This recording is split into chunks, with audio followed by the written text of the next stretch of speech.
It's 6:01 and it's 4/12/21, and we'll go ahead and get started with the Facilities and Transportation Board Committee meeting. We'll go ahead and around and introduce ourselves. I'm Kevin Strobel. I'm Bucky Scott. Rick Cooper. Julia Olson. Steve Biggerstaff. Early. Okay, you want to go ahead and get started, Steve? Excuse me. Good evening. So I wanted to start tonight's meeting off with an update about transportation.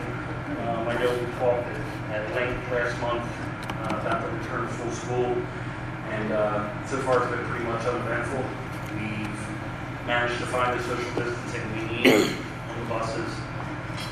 There's still that area of unknown if parents decide to bring their kids back in a rush, but we haven't seen it yet.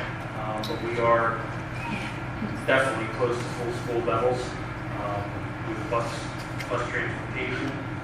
So that was one positive. We wanted to highlight that because it took a lot of work, and we got excellent support from our contractors, and things are moving along. So we had a couple stumbling blocks last week with certain things, but mostly for exceptions with kids that go to daycare and whatnot. That cannot be seen on the infant campus, so it's not really something we can resolve unless we would change some sort of programming. I am talking to Scott Max about how we can do this in the future, because we're leaning more towards going more online registration now and getting away from the paper. So obviously there's a lot of benefit to doing that and better record keeping.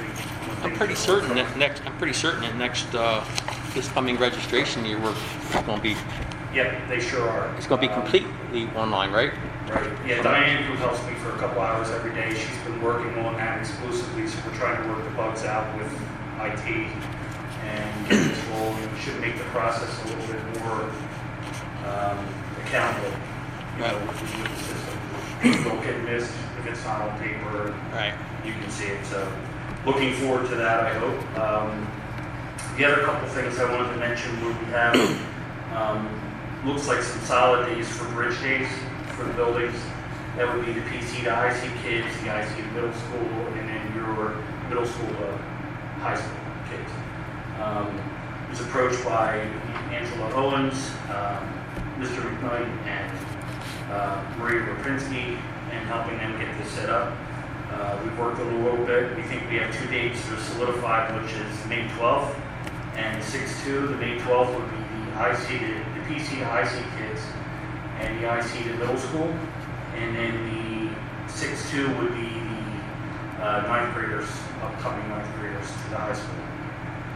So we're looking at about 6 buses for each building per event. Total class sizes, can fluctuate up and down. Then you have DVD kids, but we think 6 should give us proper social distancing. It's a little bit more of a challenge on the half day, obviously, because 6/2 is a half day, so we have to have them back a little bit sooner. But we're trying to work around that too. There's been a couple ideas thrown out about actually keeping them longer, but we have the word's not out yet on exactly how that's going to work. The other thing is senior trip. The senior trip is noted for May 24th. Students will be going to Shady Beach Smorgasbord for a breakfast. Buses will depart here at 8 a.m.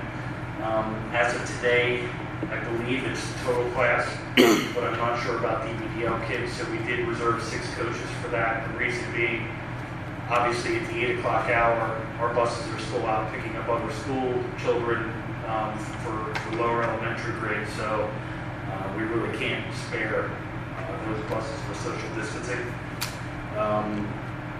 So that's ongoing, and that's about all I had in transportation, unless there were any questions.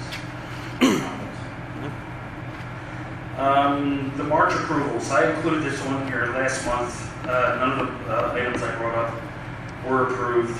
I think that was due to some activity at the last voting meeting that they may have been missed. So I just wanted to reiterate that they still need to be looked at. I think the garage doors are on tonight's agenda, right? These 4 items are on the committee of the whole to carry through to this voting meeting. Right. Yeah, I saw them tonight on the meeting. So All 4. Okay. Yeah. I just wanted to make sure I mention that. The other thing is I've been working on developing, so the next item is the facilities critical issues list. And I've been working on this for some time. These are basically items that we talked about in the committee, and items that I talked about with Mr. Hurley and Dr. Cooper. They're ongoing issues, but they're issues that require probably a little bit more than just a general repair on our part within our group. This is usually going to, be issues that are going to need outside sources or more money to pay for them. The example would be the wall of the IC, the flat roof replacement, the IC. There's plumbing valve issues, transition house ramp, the disabled students ramp, the one that runs up to the back of the building. We're doing a little work out there now with rounds to put a pathway in because we do have a sight impaired student that's crossing 345 and it has to get around to the transition house, so we don't want them walking out into 345. So we're putting, and if you came in through the main entrance today, you'll see that we started a pathway up in between the transition house sideway off of our sidewalk. Halters is doing this pretty much at a reduced price so that we can accommodate this student. We don't want to go down 345. So that's sort of the guidelines of the issues that I put on this list. A couple others that I have not had a chance to present to the board would be the high school upper area hillside detention pond. On the side near the main entrance where the parking lot first cuts to your left if you're coming up from Chestnut Street. If you're going around that way looking for parking to your left, you'll notice there's a group of trees that have been there for quite some time. That is actually a detention pond. So it's preventing the amount of flow of water down that we're putting out into the areas below us, the neighborhoods and whatnot in Union Township and Birdsboro. We identified a problem in late fall where we're not seeing the water going down as quick as possible, as quick as it should be. It's not overflowing by any means, so we're not quite sure what that means. The water is going somewhere, but there has been some investigation from Union Township looking to us because they're claiming that there's been some roads that are flooding down on their end, and they think that that has something to do with it. So we'll probably, what we're going to do, at least the plan of attack, and I was going to present this probably in June, is over the summers we're going to take down a lot of those trees and brush covering that area, try to get in there and clean out the piping as best we can, look at where our water is flowing. You can look at a schematic, but it doesn't actually show you the whole picture. See if we can't scope it with the camera down inside to see if we're having, whether it's a tree root issue, a collapsed pipe inside of there, but something's going on. It's preventing that water from draining out the way it should during heavy rains like the one we had last night. Are they large pipes, small pipes? I'm guessing, if I had to guess, I would say it's at least 24 inch.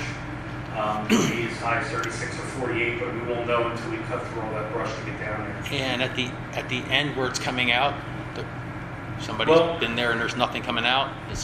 No, there is. It's kind of a funky system. If you actually looked at this building and you were standing from the main entrance side and you looked, you have your Chestnut Street side, your Gary Road side.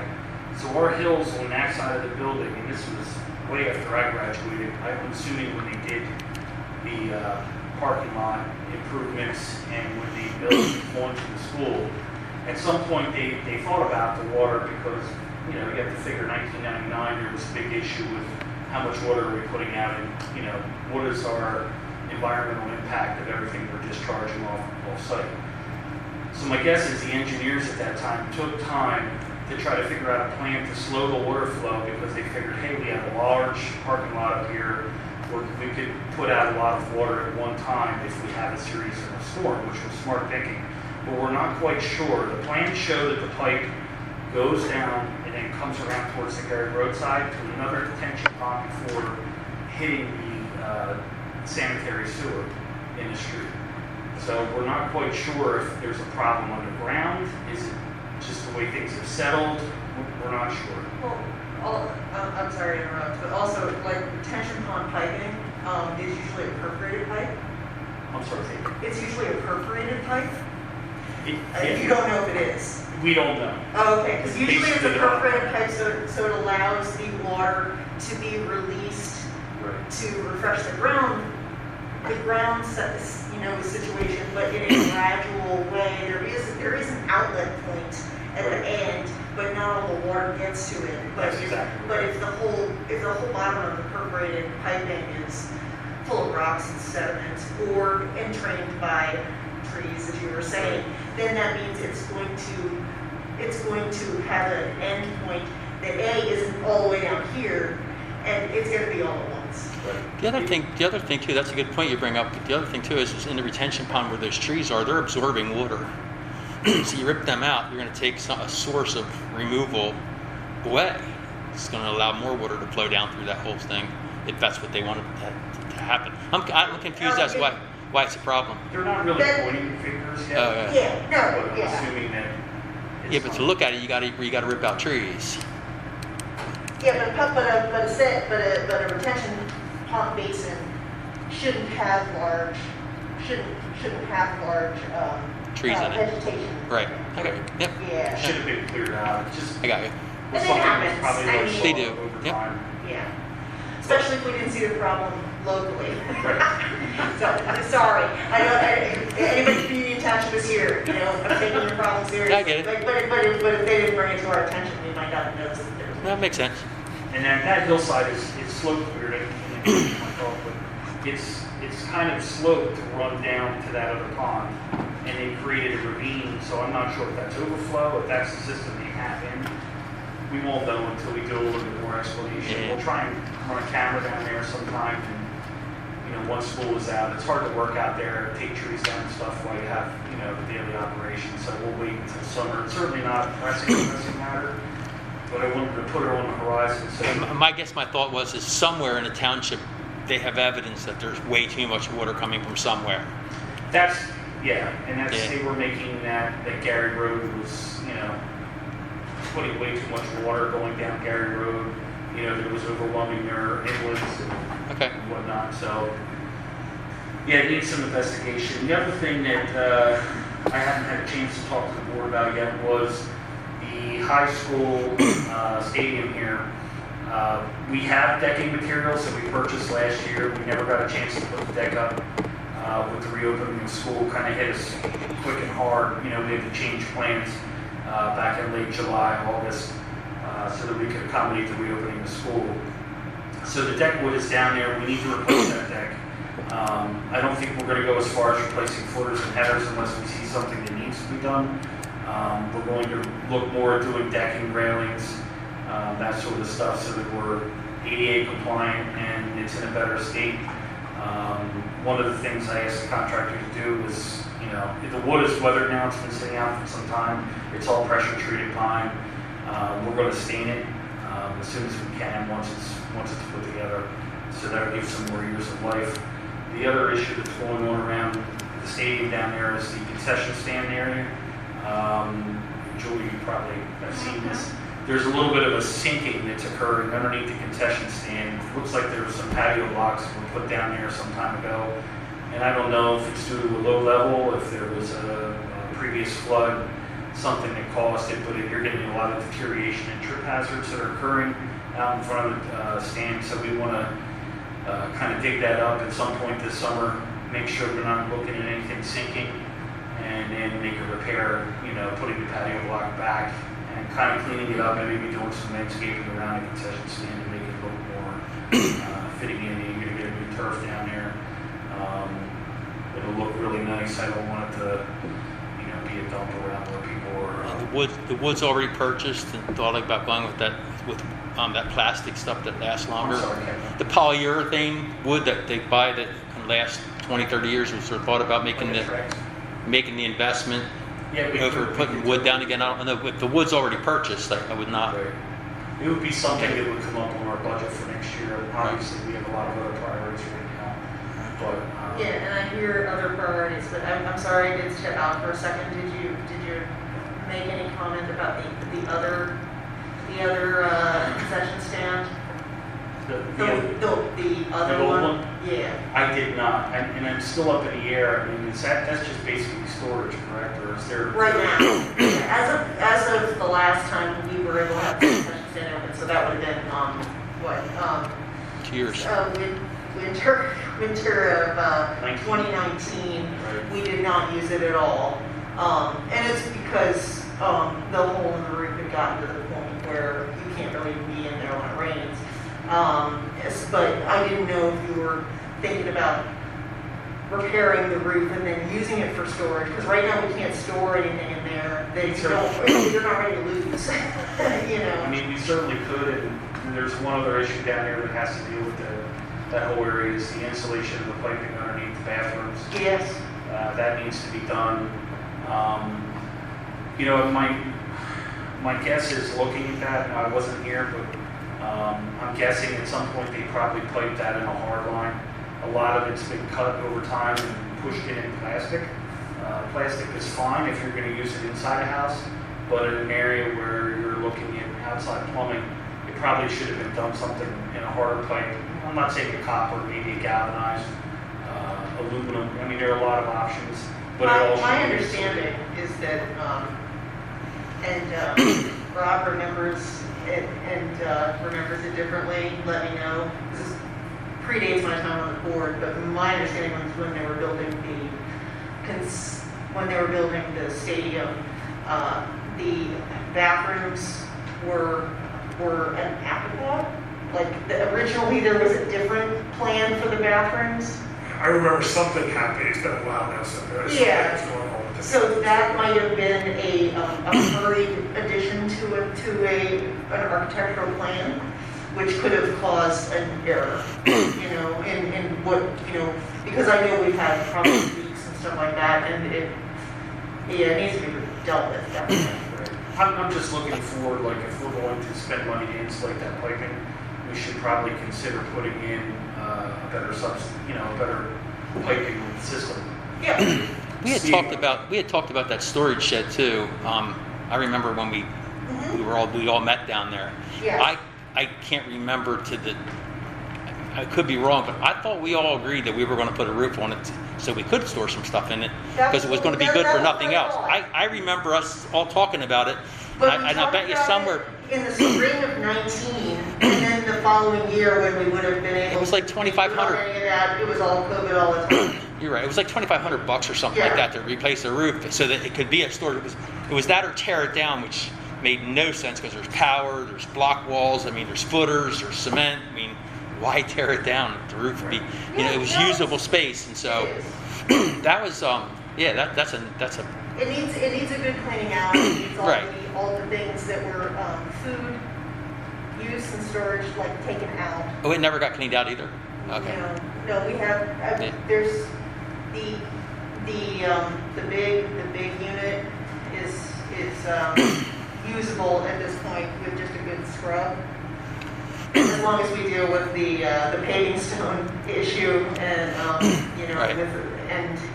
deal with whatever. Did that ever get paved? We talked about that too. They were gonna. No. Okay. But in a way, it's kind of good that it didn't. They might have to dig underneath it to get those lines that go to the bathroom. Because wasn't there somebody that from Birdsboro that knew one of the contractors that was going to do it at cost? Yeah, There was no labor? They did the paving last Okay. year, but we did Okay. not attempt that because at the time, I got that it. wasn't a priority. Yeah. They did, because we did have those pavers. Right. Because we were talking about maybe we could make that happen, but we did have other priorities for the Right. money over those. Yeah. And time, Right. you know.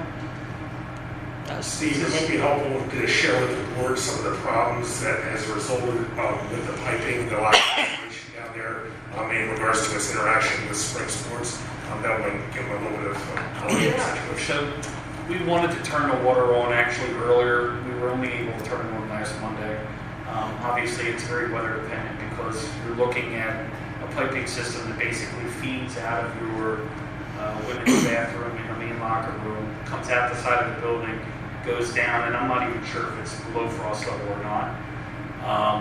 I'm going to say it is, obviously.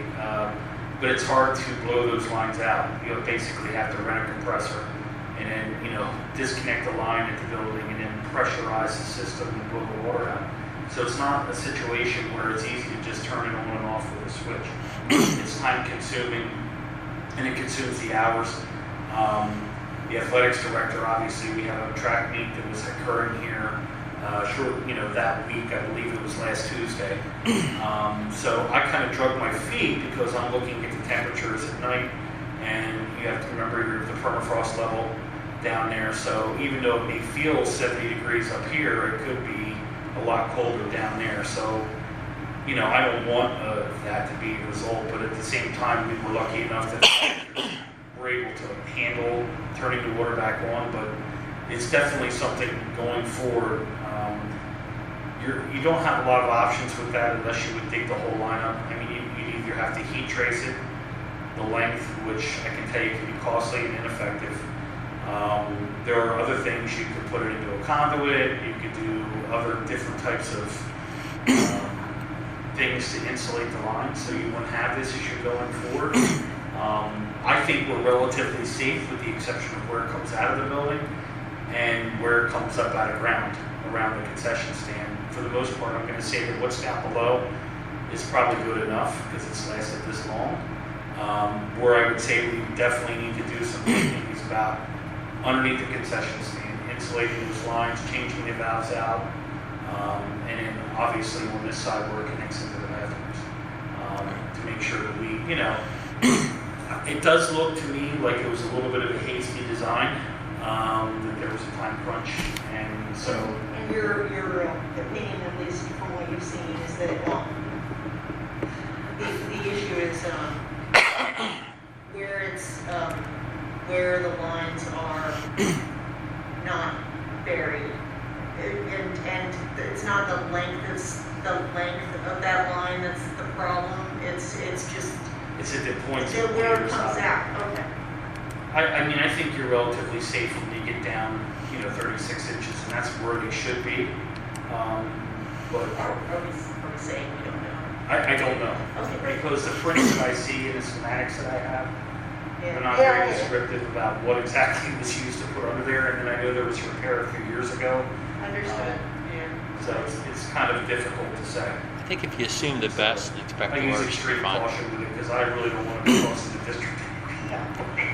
Things are tough enough, I mean, Is that a work plan that we'll be putting together with somebody on site, or we can I think we'll start it out that start way. out here? Okay. Yeah, we'll try to do the investigation with our personnel, our groundspeople, maintenance, to see what we're dealing with. Okay. And, maybe if we need to proceed forward with a real plumber or professional, we'll make that call when we get closer. Don't sell yourself short. Yeah. Didn't mean No, they do run into excellent a work, real and I don't mean it that way, it sounds that way. I mean, we're talking about the freezing down to 36 degrees. I mean, down 36 inches. You got to be cold for a pretty long time. Yeah. And then what kind of activity are you going to have down on that field if it's that cold for that long? Right. I mean, But he's gonna sink No. down to that level to find out if that's really what it is. well, yeah, but if it breaks, you'll find out. I mean, but Yeah, that's true. and two, I mean, I don't know what it would cost to go 36 inches in this soil. I mean, rock to grind it all the way down there, and how much it would cost man-wise to rent a compressor. I mean, you'd probably get 15 years of compressor in man time.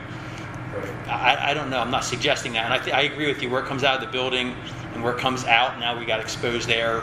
It really could freeze there. That's probably where it's going to freeze first. We definitely Versus, have to put it on our list. yeah, something to beef it up from there back. Will a thicker plastic actually contain ice? That's a new one to me. A thicker plastic, is that what you're thinking? Versus They metal? use a lot of PEX nowadays. Right. PEX piping for external, and I mean, that's a good system too, but it's so new, it's not tested. Right. You know what I mean? Like, So you're not It expands just some. jacketing them?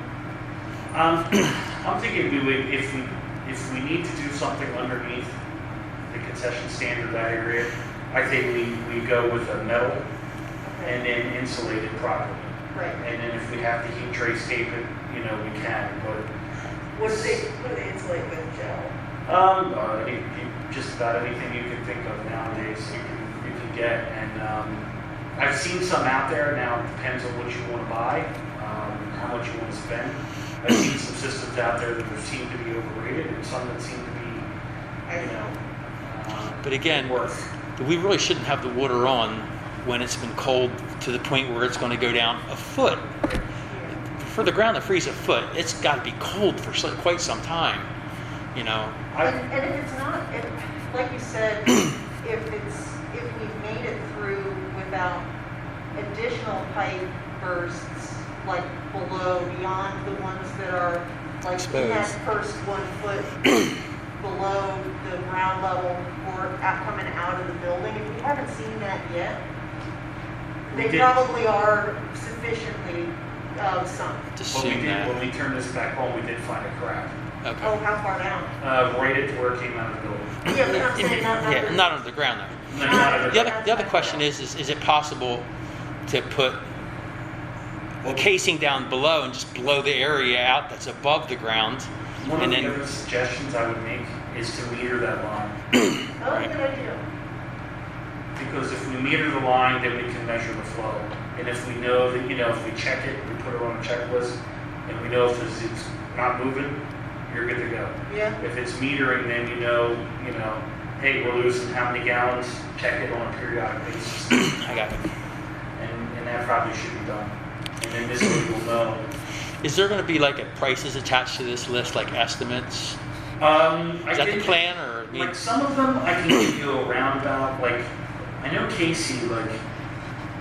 On the issues down there, I haven't pursued it enough yet. I guess at one point we're going to have to bring this up for a vote, right? So before I mean, we, this is not the day. oh yeah, okay, you're just making I'm us vote. I'm thinking that I should be able to present this to you in June with estimates and, I got and a good idea of what. And the reason for this critical issues list is because if I'm not telling you, then I'm failing at your facilities director. Okay. In my mind, I have to be open, honest, and you should know some of the critical issues that I see on a regular basis. The list is 10 long, and these are the top 10 issues. Some of them, like the brown water issue, are already approved and moving on. Right. The high school dishwasher, I have a quote for that we'll go over in a minute. So not to be too long-winded, but Yeah. I'm trying to keep No, it's us good. on track with where we should be looking at. And the IC wall is going to be voted on the next vote to have it looked at. So that's it for the critical issues. The next thing on the list is I had 3 quotes that were included on the upload. One is for the dishwasher itself. You don't need to vote on this month. This is something we can get a couple more estimates. I just wanted to give a roundabout figure. The one quote that I got was from Singer. It was for $31,515. Is that for the dishwasher? That's for the dishwasher, and basically the way that system works over there is you have the conveyor where the trays come in from the cafeteria side. They swing up through, there's a garbage disposal with the sink there in that area. It'll come up to the actual dishwasher itself, then it takes a hard 90-degree turn, and then the trays are piled on one side, and then people can come and get the clean dishes and put them back where they can be reused. So this would not just be the dishwasher itself, it would be a little bit of piping, a little bit of electrical work, and a little bit of making the new dishwasher fit into the current system, which raises the price, because you're not just buying the unit, you're also buying the system. Is this the same dishwasher that the young lady was telling us about in our last meeting? I'm sorry. Is this the same dishwasher the young lady was telling us about in our last meeting? Okay. Yes. Yeah. I was wondering, is this another one? No, this Okay. is the same one, and honestly, we could shelve this off till maybe June and then have it done over the summer, because they're not running cafeteria operations. This way it gives us time to look at where we want to pull the money from and make the determination, but I just wanted to bring it up.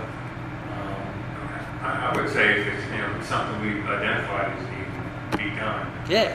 when are we moving forward? She's Get it approved. based on what she said, it's not Yeah. something that we want Get to. it approved, we can move it out of facilities today Right. during the report, and we'll put it on as an added consent for the end of the month.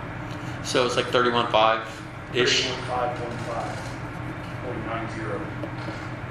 And that's through Singer, and that's with them doing the install, so it's all your install work. The hookup, it's a Champion unit, which basically mirrors the type with, modern day improvements. That unit up there is 1999-ish, so 23 years old. What's the name of the company? Champion is the manufacturer. Singer is the one who gave us the quote. They're very good to deal with. They're a CoStar's member. They do a lot of the schools. I saw some talk on our facilities director meeting, and not really anybody had nothing bad to say about them. I've never used them personally before coming here, but Is that something that has to be bid out? I would say probably for that price, but I don't know. That's just that's a question. yeah, Brett? I would say probably it should. You're not going to get apples to apples. The people that are going to bid on this would be Hobart, and a couple other vendors. It was more a question as to whether or not we have to. Oh, I'm sorry. Yeah, it was more, do we have to have that bid out? It's 31,000. I'm not sure. You should, you probably get 3 quotes. It's good practice to do that with that kind of perspective. Okay. Even though it's CoStar's, it's good practice. Yep, okay. So that's that item. I talked it to death for the last couple of months. A newer issue is the garbage disposal we just replaced when I first came here failed, and it's not under warranty. It's a 200-watt unit. It's in the back of the cafeteria here at the high school. We purchased the last one and installed it on hand. The motor actually seized on it. We don't know why. We checked to see if we could get under warranty, and they would not cover it. So I got 2 estimates for that, which are attached to the meeting minutes. One is from Clark themselves to come out with their unit, pretty much. The other one will be for us to install. It's a lot cheaper for us to do the work, obviously, than Clark, but you're kind of limited on what you can purchase because the units are specific to the size of your sink and to the size of the work that you're doing in that area. So Salvador is the one we had up there that prematurely failed. This one we're looking at replacing identical unit. So it's on that. That's on the thing, on the system. Is that something you want to run through as well? I mean, we have to provide some type of dollars to vote on that? Do you have a quote for either of those? Yes, I did. You can put a motion on it for not to exceed, and if you need to get 2 other quotes, we can go ahead and do that between now and then. At least we know what the maximum number is here. It's better than that. I agree. It's just, let's run them through. So the one that we would purchase would be from Restaurant Store Online, and they're usually pretty reasonable and very competitive. Clark, obviously, they're supplying the part, which they may purchase from Restaurant Store Online, and then, install it with their cost. What can I put for a price not to exceed so I can put it before the... Do you have that number? I believe, if I'm looking at it, it's about $2,500 Okay. for the unit itself.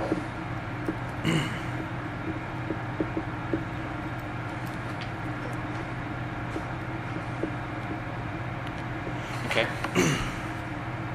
And then the last item I'm requesting, this is cheap as comparison to the other things I asked for.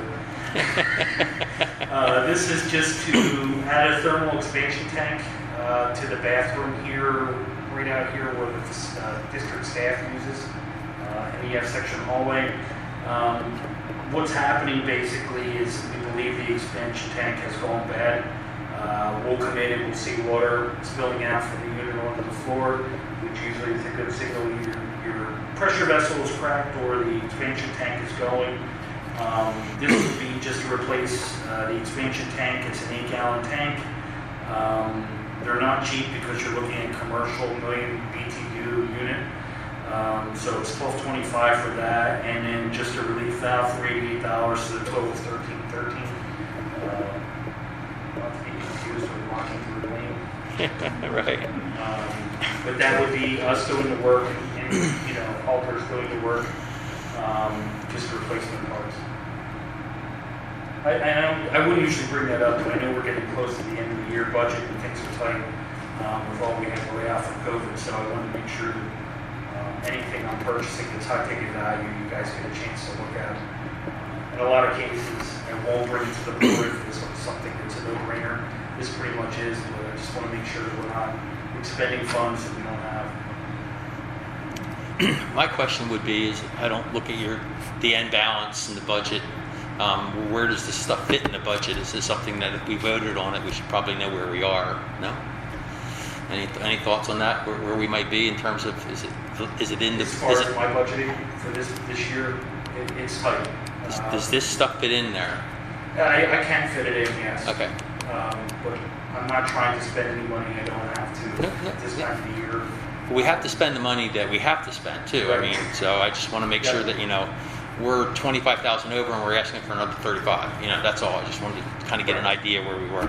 Even if we were, though, you might still have to do it. I mean, if there's something that has to be done, you just got to do what you got to do. It definitely should be done. Okay. There's no doubt about it. And that's it for my... So is that considered that thermal expansion? Is the F section water heater replacement, or is that what that? Expansion tank for the F section water heater. Okay, that is the thermal expansion tank. Yeah, Okay, sir. okay. Awesome. The next item on the list is the updated quarterly FMX work report. I try to give the board a quarterly look at where I think we are with our work order process and what kind of efficiency we're looking at, how many open work orders. I did run a list. It was only 2 pages long. I think they're doing a phenomenal job keeping up with the work order system. We've been limited on what we've been doing to supply, like not every staff member has access to it. I think that it may be time for us to expand that and push it out to the rest of the staff here at Boone so that everybody can look and see how their issues. The reason I like it so much is I don't have to have an interaction with every teacher about an issue. They can put the issue in, they can see the response from maintenance. Hey, it's a credible request. Hey, you're being ridiculous. Hey, it's an emergency. It also tracks our hours that we're utilizing for the manpower the board is spending and allocating funds for. It can also give us a way for us to look down the road and say, hey, we know we're going to spend this amount, X, Y, Z. It's a daily maintenance thing. So I'd like to give you guys a report. It is included on the packet that I submitted online. I did ask Scott not to share it with the public because there are people's names on it. But you can tell just by looking at this, when I first came here, we were somewhere around 120 to 130 on average. Work orders were down to 18, pretty much daily. That's around the correct number. I see it as high as 30 at some points, depending if we have a major project going on. But Halters is responsive to the issues. They know that they have a time frame. It gives you the average response time, which is 0.16, which is about an hour when you calculate it out through a 24-hour period. My memory doesn't fail me. We were over a couple hundred before. Is that correct? I mean, there were hundreds on there before. Right.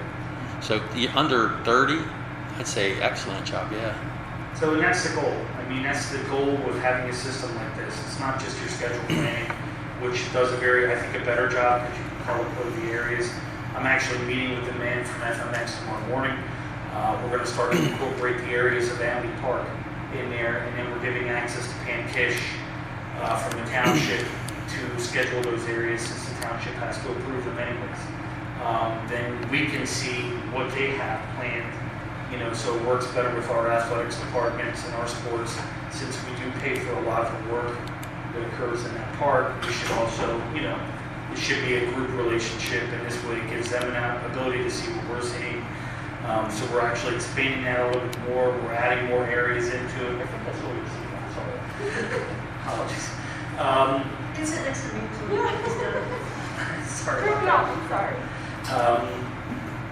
So, I mean, there's a lot of reasons to keep pushing this system. And the better part of it is so that there's openness amongst the board and the management here, so we're seeing where we're spending our dollars. I have to say they're about, when I do the calculations, they're around 80 to 85% efficiency, that's not bad for the first year. Obviously, we want to look at numbers that are higher than 90. We want to keep that going because that's showing us where the money is being spent at all times. And also it gives us a record of what's been fixed when. I mean, in a maintenance system, this is what you're looking for, because you know that if you've gone to the same light fixture and replaced the bulb twice, now you know there might be a problem with ballast. You know, I'm just using that as a simple example, but these are the kind of systems that you want to put into play, because it's good information for the man who comes behind. You're going to have turnover. We're all contractors. People don't stay around forever. But if that information stays there, it doesn't go anywhere. It gives you more continuity, you know, along the Creates some lines. efficiency as well. Right, absolutely. Now we know, you know, instead of a guy having to go all the way to the middle school to change a ballast or change a bulb, he knows he's going to take a ballast with him because it's the second or third time it's occurred. You know what I'm saying? So there's a lot of reasons to do this. I'm very happy with the direction we're going in from their standpoint. I'm going to try to expand this out in the future into grounds more. It's not really being utilized in that manner or fashion, but I think that if we get it pushed out further along to the groundsmen, then we can say, well, how long does it take us to set up a football field for an event? How long does it take us to do lacrosse? Or how long, you know, what is the time and money we're spending from the ground standpoint on these type of issues? So I think that the FMX system is a success in a lot of ways. There's always room for improvement. We're going to try and push it out there more. Speaking of pushing it out there, you were saying that right now you have a limited staff are able to input problems to be resolved, right? Like work orders. If I think it's a good idea to expand it, I do think that if you do, there's going to be an initial large influx Surge. of work orders. Some that you can just close out immediately because they're, because either they're things that can be resolved quickly, or like you said, it's we're not going to be able to guarantee that your room is 68 degrees every day, Mr. Whoever, but I think that if you're going to do that, I think it's a good idea to do it sooner rather than later, so that that is more of a complex occurrence, and you can work the kinks out of that system before school starts next year. When school, there's going to be yet more changes for next year, and so it'd be better, I think, if there isn't that isn't also a new thing for teachers to be able to do. And Plus it. if you are going to do that, do you guys have like an intranet where you got where just teachers and admin staff have access to something? PDNet. Yeah, so if I don't know if facilities has a little corner there that everybody can go to, it should be there. It's or on even there. direct. I wouldn't send the link out to people in an email and expect them to hold on to it forever. That's, Right. I get those. I have emails that I still reference back to that I got sent 6 years ago, and that's no fun. I'm guilty. Yeah. Well, the other thing too is that if you get a lot of that surge Yeah. and they're frivolous, that person can lose the ability to put that in there. I'm sure it's by user. So you get the same complaint 40 times. We're not gonna say no 41. You no longer can put them in. And you did answer a question that I had, because I was wondering about grounds, because I was thinking to myself, oh, well, Eileen probably has a list of work orders that she's entered that's a mile long, but if it's not currently including grounds, maybe it's only half of that just for the indoor gym. Right. But the other thing too, I'm sure would never happen here, but other school districts have had where contractors fix the same thing more than once. I sat on a plane with somebody from the New York school system, and there was subterfuge going on. So these types of systems eliminate that kind of stuff. You have a record of when it was done last time. It's been very useful in two major parts, actually three, that I should highlight, and I promise I'll shut up. Security for doors, because it's an excellent way for people to turn in service call and say, hey, I just bought a door 15 is not being secured. We get it right away. There's no around the corner explanation. So I know Greg Miller likes it from that standpoint, because it makes it more effective when dealing with issues. With COVID, it's been a help for the custodial staff. We know, what rooms we've hit, there's a tracking method. And I would say the third way has been, with athletics planning, has been very good, and athletics usage. Obviously, it's an ability. I mean, the steps that we're taking now, we're charging parts to these things, to these work orders, so you can actually scan the part. It goes in the system, it shows you the real-time costs. I think going forward, we should definitely push it to expand it out throughout all buildings with all, getting new personnel to make sure. When are you thinking of doing that? Yeah. When are you thinking of doing it? I would, like Julia said, I would love to have it out there by September.